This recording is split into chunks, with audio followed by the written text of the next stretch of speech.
The Zephyrian Empire's deep space reconnaissance vessel moved through the darkness of space like a silver arrow cutting through black silk. Commander Vextal stood on the bridge watching the stars through the main view screen when his sensors officer called out with excitement in his voice. An unknown ship had been detected drifting near the outer rim of the Kepler system, and it appeared to be damaged or disabled. Vextal ordered his crew to approach with caution because unknown vessels could be dangerous or carry diseases that might harm his people. The Zephyrians had been exploring space for over 3,000 years and had met many different alien races, but they had never seen a ship quite like this one. It was dark gray and angular with sharp edges that seemed designed for war rather than exploration. The vessel had weapon ports that looked far too large for a ship of its size, and the hull was covered in what appeared to be armor plating. The alien ship drifted silently in space, showing no signs of life or movement. Its engines were dark, and there were no energy readings coming from the vessel. Vextal decided to conduct a full scan to learn more about this strange ship and its occupants. He ordered his science officer to begin a deep scan that would reveal everything about the vessel, including its crew and their biological makeup. Meanwhile, on the human destroyer, USS Iron Wolf Captain Jake Harrison sat in his command chair watching his tactical display with calm eyes.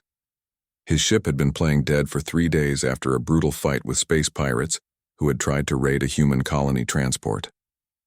The Iron Wolf had won the battle but taken heavy damage to their outer hull and some of their systems. Harrison had ordered his crew to power down most systems and drift quietly while they made repairs. Chief Engineer Lisa Campbell worked in the engine room with her team, making sure their main drives would be ready when they needed them. She had been working for 18 hours straight but showed no signs of stopping because she knew the safety of her crew depended on getting their ship back to fighting condition. Her hands were covered in grease, and her uniform was dirty, but she kept working with determination. Tactical Officer Ryan Burke sat at his station, monitoring the alien vessel that had been scanning them for the past hour. He had identified the ship as belonging to an unknown alien race and had been tracking their scanning beams. Burke was a veteran of 12 space battles and knew that being scanned by an unknown alien ship could mean trouble. He kept his finger near the weapons control panel just in case. The Zephyrians completed their deep scan, and what they discovered sent waves of shock through their command structure. The scan revealed detailed information about the human ship and its crew that made Vextal question everything he thought he knew about warfare in the galaxy. The vessel carried enough weapons to destroy a small moon, and the crew records showed combat experience that seemed impossible. Science Officer Morden stared at his readings with growing horror as he realized what they had found. Every single human aboard the ship was a trained warrior with extensive combat experience. The captain alone had survived 23 major space battles and had a tactical rating that exceeded most Zephyrian admirals. The crew included specialists in explosives, hand-to-hand combat, battlefield medicine, and weapons systems that the Zephyrians had never heard of. What disturbed the Zephyrians most was not the weapons or the training records, but the psychological profiles they had detected. The humans showed no fear when facing overwhelming odds and actually seemed to perform better under extreme pressure. Their brain patterns indicated that they not only accepted the possibility of death in combat, but had made peace with it completely. Vextal called his senior officers together for an emergency meeting in his ready room. The scan results were so disturbing that he needed to decide whether to make contact or retreat immediately. His intelligence officer presented the data showing that humans appeared to be a warrior race, unlike anything they had encountered before. Every aspect of their ship and crew was designed for combat, and they seemed to excel at it. The Zephyrian medical officer pointed out that the human ship carried medical supplies and equipment for treating battle injuries that would be fatal to most species. Their sickbay was equipped to handle massive trauma, and their medical staff had experience with battlefield surgery in zero-gravity conditions. This suggested that humans regularly fought battles so intense that severe injuries were common. Back in the On the Iron Wolf, Captain Harrison reviewed the tactical situation with his senior staff. Communications Officer Beth Adams reported that the alien ship had been scanning them intensively, but had not attempted to make contact. Navigation Officer Tony Mitchell calculated that they could reach the nearest human outpost in 2 days if their engines were fully operational. Security Chief Dana Brooks recommended that they continue to play dead until they knew more about alien intentions. Harrison made his decision based on years of military experience and knowledge of how first contact situations could go wrong. He ordered his crew to remain at battle stations but to keep their weapons powered down unless the aliens made a hostile move. The captain knew that revealing their true capabilities too early could start a war that neither side wanted. The Zephyrians spent hours analyzing the scan data and trying to understand what kind of species they had encountered. Their cultural experts pointed out that humans seemed to have evolved from predators based on their eye placement and bone structure. Their technology was crude compared to Zephyrian standards, but was designed with an efficiency that suggested practical combat experience. Commander Vexitel made his own decision to maintain distance from the human vessel, while he transmitted the scan results back to Zephyrian High Command. He had never encountered a species that seemed so perfectly adapted for warfare, and he was not sure his ship could survive a confrontation if the humans decided to attack. The stage was set for a first contact scenario that would change how the galaxy viewed humanity forever. Neither side knew that they were about to discover just how different their approaches to conflict and survival really were. The humans continued their repairs while preparing for any possibility, and the Zephyrians tried to understand what they had found in the darkness of space. Senior analyst Kethmore had been studying alien cultures for 40 years, but nothing had prepared him for what he found in the human scan data. He sat in his laboratory aboard the Zephyrian flagship Celestial Dominion, staring at holographic displays that showed information so disturbing that he had to take breaks every few minutes. The human vessel they had scanned was not just a warship, but a floating arsenal operated by creatures who seemed to live for combat. The weapons inventory alone was enough to make Kethmore question his sanity. The human ship carried nuclear missiles that could crack a planet's crust and energy weapons that could cut through the hull of any known starship. But what made it worse was that these weapons were considered standard equipment for what humans called a destroyer. Their records indicated that this was a medium-sized vessel in their fleet, and that they had much larger ships with even more devastating firepower. Kethmore studied the crew records with growing fascination and terror. Captain Jake Harrison had not only survived 23 major space battles but had won most of them, while being outnumbered by enemy forces. His tactical innovations had been studied at human military academies, and his leadership style was described as calm under fire. The man commanded respect from veterans who had seen more combat than most Zephyrian generals.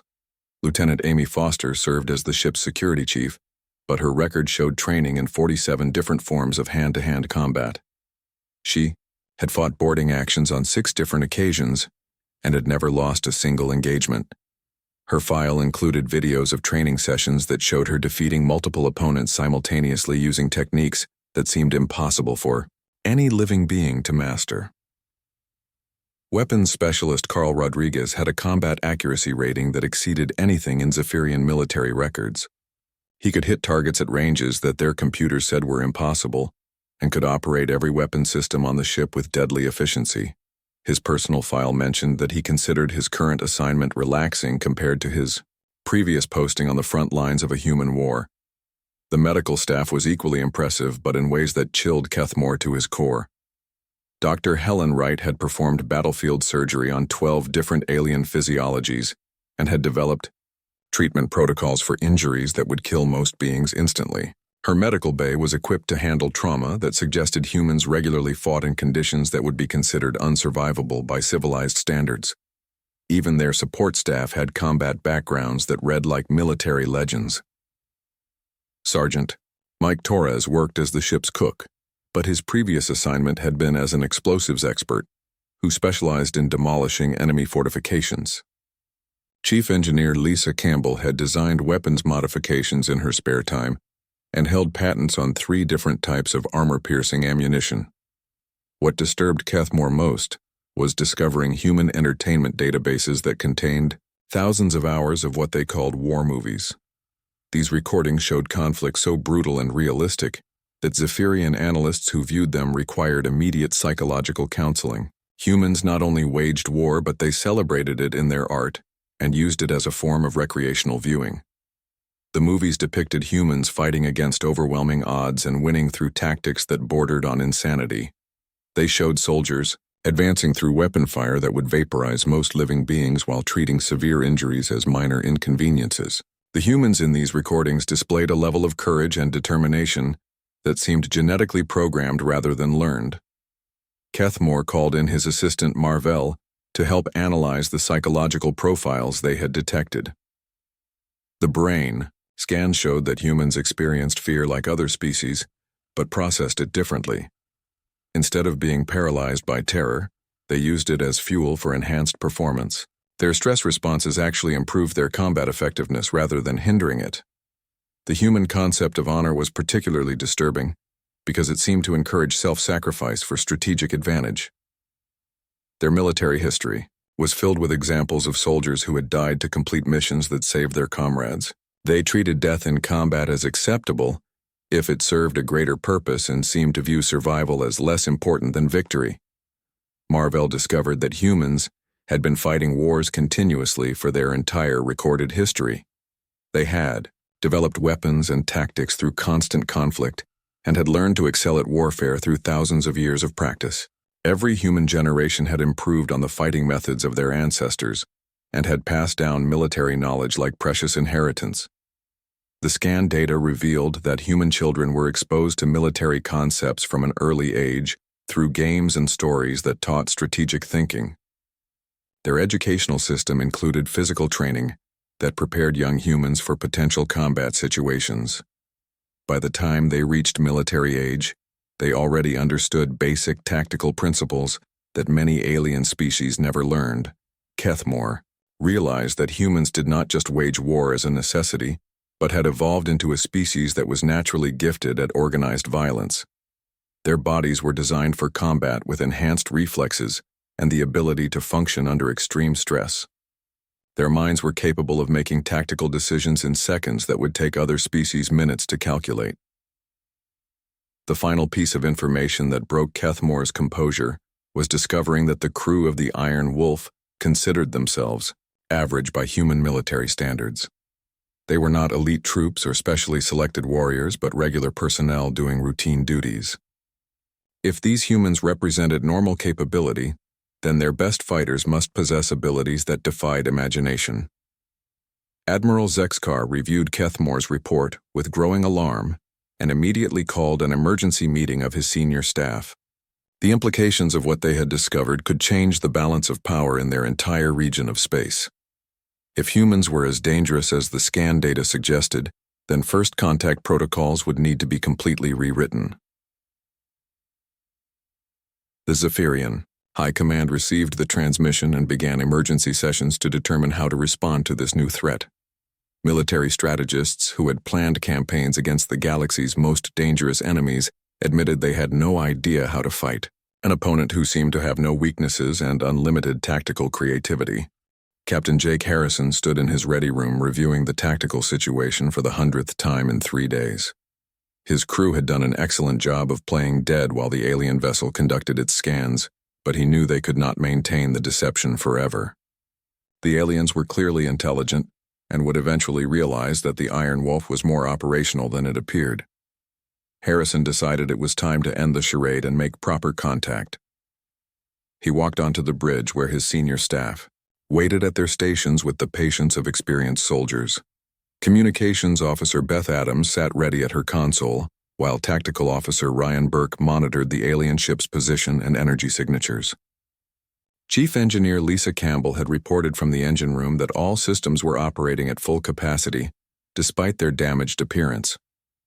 Harrison settled into his command chair and gave the order that would change everything. The USS Iron Wolf suddenly came alive with all systems powering up simultaneously, in a display of controlled energy that lit up every scanner in the area. The ship's engines roared to life and weapon systems came online with the smooth efficiency of a well-trained crew who had performed this operation countless times before. Commander Vextal nearly fell from his command chair when his sensors officer shouted in alarm. The human vessel that had been drifting helplessly for 3 days was suddenly showing full power readings and energy signatures that indicated complete operational status. Every weapon on the ship was now active, and their targeting systems were painting the Zephyrian vessel with scanning beams of their own. The human ship's communication array activated and sent a signal directly to the Zephyrian bridge. A calm, male voice filled their command center, speaking in perfect Zephyrian language that had been translated by their communication computers. Captain Harrison's words were polite, but carried an undertone of confidence that made every alien on the bridge nervous. Harrison introduced himself and his ship, while explaining that they had been conducting repairs after a recent engagement with hostile forces. His tone suggested that fighting space pirates was a routine occurrence that barely deserved mention. He thanked the Zephyrians for maintaining a respectful distance during their recovery period and expressed interest in establishing diplomatic contact between their species. Vextal struggled to find words as he realized the horrifying truth about what had happened. The humans had never been disabled or helpless, but had been deliberately concealing their capabilities while observing Zephyrian behavior. They had been conducting their own form of reconnaissance by studying how an unknown alien race would respond to finding a damaged vessel. The human captain's offer to meet face-to-face sent waves of panic through the Zephyrian command structure. Admiral Zexkar received an emergency transmission from Vextal, explaining that the humans were not only fully operational, but had been studying them while pretending to be defenseless. The implications were staggering, because it meant humans were capable of tactical deception on a level that the Zephyrians had not considered possible. Harrison suggested meeting at Outpost Gamma, a neutral trading station that was located halfway between their current position and the nearest Zephyrian outpost. Navigator Tony Mitchell had already calculated the course and estimated travel time, while Security Chief Dana Brooks prepared what she called a diplomatic escort team. Her choice of words made the Zephyrians wonder what kind of diplomats required armed escorts. The Zephyrians reluctantly agreed to the meeting, but Admiral Zexkar immediately began mobilizing the entire 7th Fleet as backup. He had no intention of allowing a first contact situation to escalate into a military disaster, but the scan data suggested that even their most powerful warships might not be sufficient if the humans proved hostile. The fact that a single human vessel had successfully deceived his reconnaissance team was deeply disturbing. Chief Science Officer Morden analyzed the energy signatures from the human ship and discovered that their power output exceeded theoretical maximums for a vessel of that size. Their engines were operating at efficiency levels that Zephyrian technology could not match, and their weapon systems showed power readings that suggested they could engage multiple opponents simultaneously. Harrison assembled his diplomatic team, with the casual efficiency of a commander who had done this many times before. Commander Steve Palmer would serve as his military advisor, while Lieutenant Kate Morrison handled cultural protocols, and Sergeant Alex Bennett provided security. The team was small by Zephyrian standards, but each member had extensive experience in first contact situations and combat operations.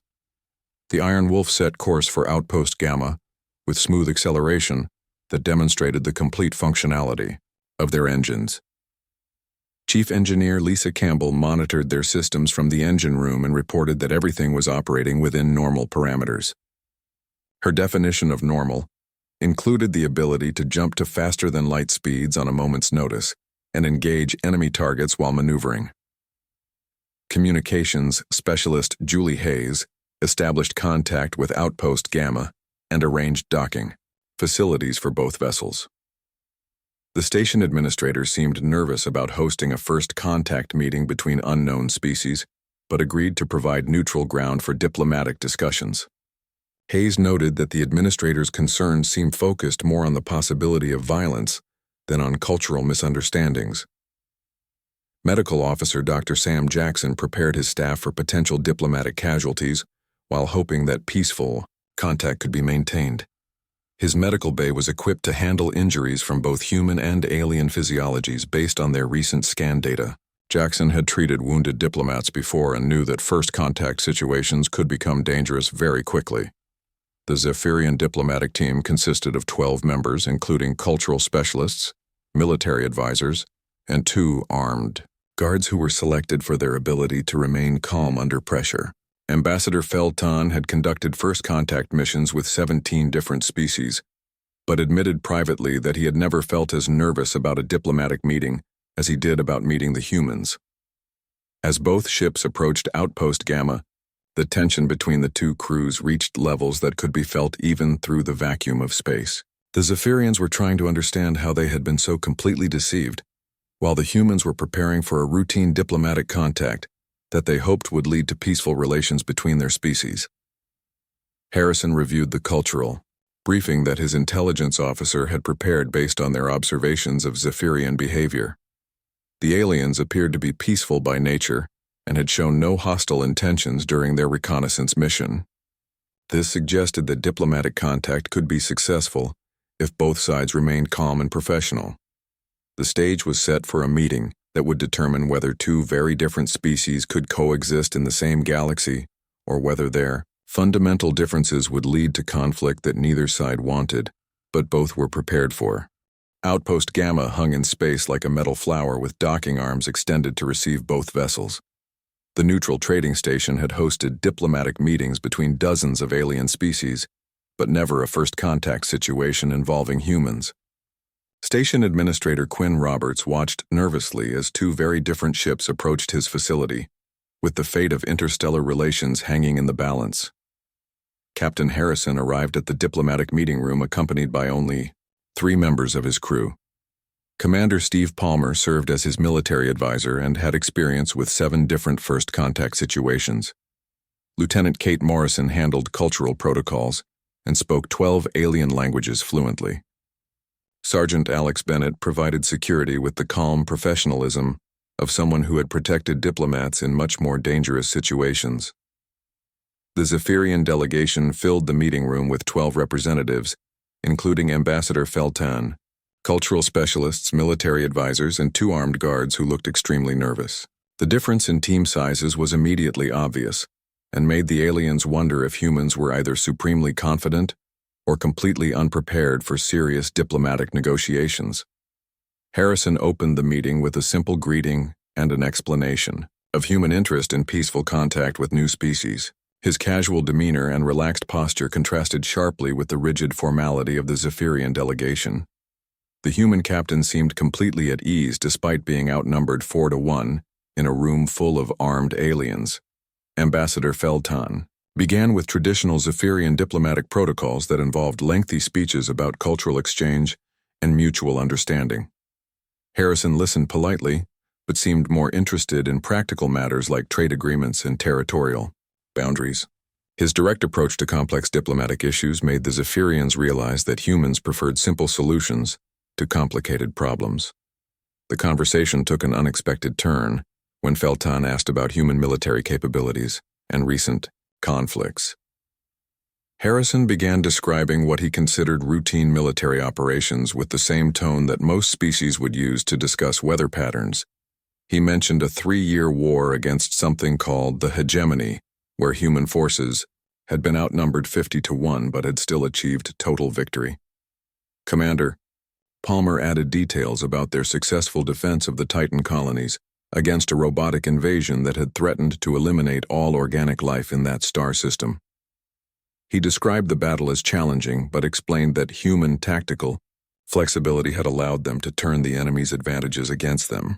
The Zephyrians listened with growing horror as Palmer discussed the destruction of entire robot fleets with casual pride. Lieutenant Morrison mentioned their ongoing operations against various pirate organizations that had been disrupting interstellar commerce. She referred to these missions as pest control operations and seemed surprised when the Zephyrian delegates reacted with shock. The humans had apparently been fighting multiple enemies simultaneously, while treating each conflict as a minor inconvenience. Sergeant Bennett remained silent during most of the discussion, but his presence seemed to make the Zephyrian guards increasingly uncomfortable. His stance and alertness suggested that he was constantly evaluating potential threats and planning responses to various attack scenarios. The aliens realized that even the human security specialist was probably more dangerous than their best warriors.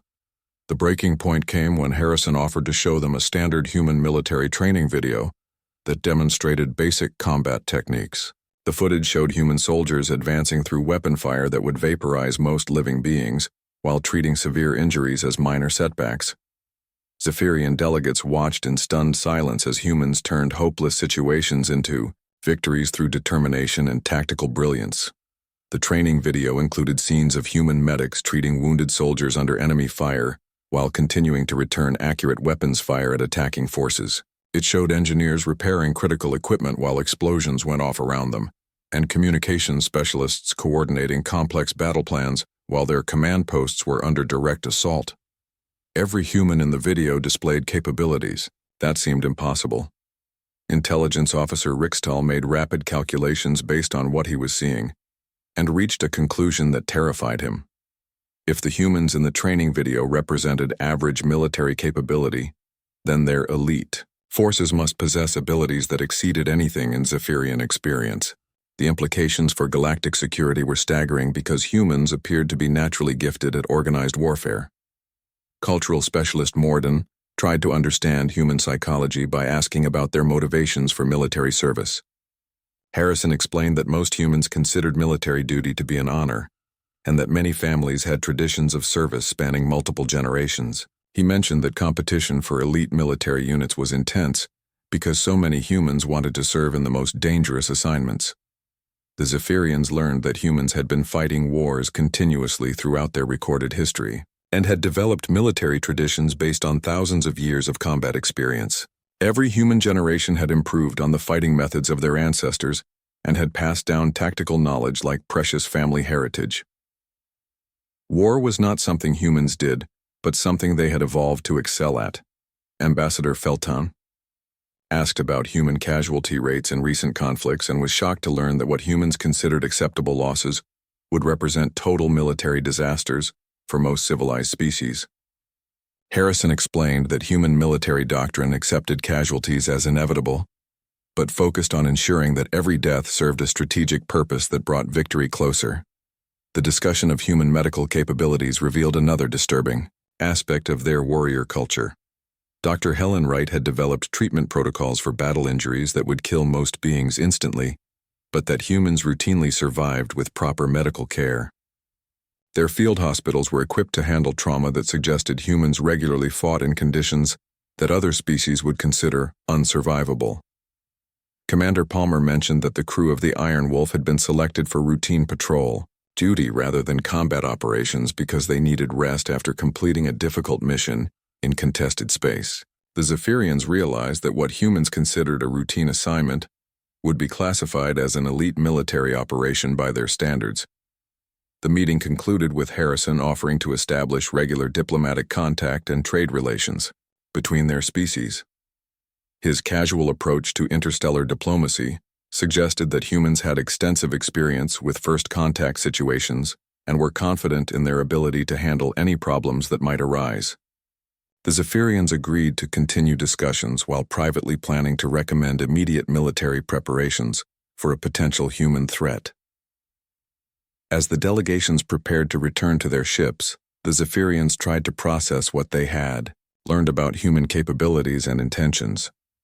The humans seemed genuinely interested in peaceful relations, but their casual references to massive military operations suggested that peace was something they offered from a position of overwhelming strength rather than mutual vulnerability. Admiral Zexkar received the priority transmission from the diplomatic team and immediately understood that everything had changed. The report from Ambassador Felton painted a picture of humanity that challenged every assumption about warfare and civilization in the known galaxy. He stared at the tactical displays in his command center and made a decision that would affect Zephyrian military doctrine for generations to come. The Admiral sent immediate orders to recall the entire 7th Fleet that had been mobilizing for potential combat with the human vessel. His message was brief and direct, stating that military engagement with humans was to be avoided at all costs until High Command could develop new strategies for dealing with a warrior species that seemed to have no weaknesses. The fleet commanders who received these orders were shocked because Zexkar had never retreated from any opponent in 40 years of military service. On Outpost Gamma, Captain Harrison completed routine maintenance checks on his equipment while discussing the diplomatic meeting with his senior staff. The encounter had gone better than expected, because the Zephyrians had seemed genuinely interested in peaceful relations despite their obvious nervousness. Harrison noted that first contact situations often involved cultural misunderstandings, but that basic professionalism usually overcame initial difficulties. Chief Engineer Gary Nelson supervised repairs to the Iron Wolf's outer hull with the calm efficiency of someone who had performed similar work hundreds of times. His repair teams used standard military procedures to restore the ship to full operational status while treating the battle damage as routine maintenance rather than emergency repairs. The work was completed in half the time that Zephyrian engineers would have needed for similar tasks. Communications. Specialist Julie Hayes logged the encounter as peaceful first contact with a new species and noted that no shots had been fired during the entire incident. Her report mentioned that the aliens had seemed unusually nervous for a first meeting, but attributed this to normal caution when dealing with unknown technology and customs. She recommended continued diplomatic contact to build trust between the two species. Medical officer Dr. Sam Jackson reviewed the medical data they had collected about Zephyrian physiology and noted several interesting differences from human biology.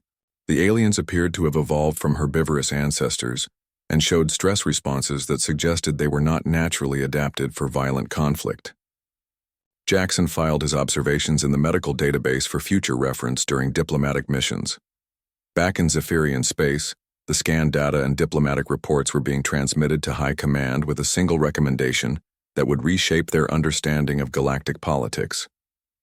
Every military strategist and cultural expert who reviewed the information reached the same conclusion that contact with humans should be avoided until they could develop methods for dealing with such an advanced warrior civilization. The Zephyrian High Council met in emergency session to discuss the implications of what their reconnaissance mission had discovered. Military representatives argued for immediate defensive preparations while diplomatic experts recommended establishing buffer zones to prevent accidental contact with human territories. Cultural specialists warned that human expansion into Zephyrian space seemed inevitable, given their aggressive nature and superior technology. Intelligence Director Kulvar presented a comprehensive analysis that painted an even more disturbing picture of human capabilities. Based on their observations of a single human vessel and crew, the Zephyrians had identified tactical innovations and combat techniques that their military had never considered. If humans shared information between their military units, then their entire fleet would possess capabilities that exceeded anything in the known galaxy. The Council voted unanimously to classify human space as an extreme hazard zone and to update their navigation charts with warnings about the danger of entering human territory. All Zephyrian vessels would be ordered to maintain minimum safe distances from any area that might contain human ships or colonies. Trade routes and exploration missions would be redirected to avoid any possibility of accidental encounters. Meanwhile, the USS Iron Wolf continued its patrol with Captain Harrison filing a routine report about establishing diplomatic contact with a cautious but friendly alien species. The crew went about their normal duties while completely unaware that they had just redefined how an entire galactic civilization viewed warfare, courage, and the terrifying potential of humanity. Their casual competence had created ripple effects that would spread throughout the galaxy. Lieutenant Commander Rachel Torres sat in the ship's planning center eating lunch while reviewing tactical reports from 7 different theaters of operation. She casually developed defensive strategies for multiple scenario types as part of her routine afternoon duties. The work that would require a team of Zephyrian strategists working around the clock to complete was something she accomplished while enjoying a sandwich. Navigation Officer Tony Mitchell updated their course for the next patrol sector while discussing weekend plans with Communications Officer Beth Adams. Their conversation about recreational activities included references to combat simulations and weapons training that they pursued as hobbies during off-duty hours. The idea that military skills could be considered entertainment was completely alien to Zephyrian thinking. Security Chief Dana Brooks conducted routine drills with her security teams to maintain readiness levels that would be considered exceptional by most galactic military standards. Her training exercises included scenarios that involved boarding enemy vessels, defending against superior numbers, and operating in hostile environments that would be considered unsurvivable by other species. The ripple effects of the encounter began spreading through the Galactic Intelligence Network as other alien civilizations received warnings about the new warrior species that had appeared in their region of space. Trade organizations updated their security protocols and military alliances began emergency planning sessions to address the potential threat posed by human expansion. The Altarian Republic received a classified briefing from Zephyrian intelligence and immediately began defensive preparations along their border regions. Military contractors started developing new weapons and defensive systems designed to counter human tactical advantages, while diplomatic corps prepared protocols for surrender negotiations in case peaceful contact proved impossible.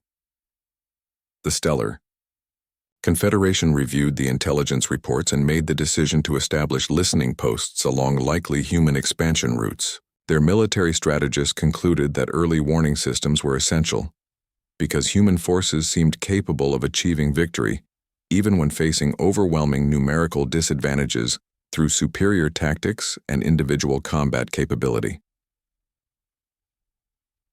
Back on the Iron Wolf, Captain Harrison reviewed personnel reports while planning the next phase of their patrol mission. His crew continued to perform their duties with the professional competence that had terrified an entire alien civilization, but they remained focused on their primary mission of protecting human colonies and trade routes from hostile forces. The encounter had established humanity's reputation as the galaxy's newest apex predator. Without a single shot being fired, other species would spend years developing strategies to avoid or appease humans, while human forces continued their expansion into the galaxy with the confidence of a species that had never met an enemy they could not defeat through superior skill, determination, and tactical innovation.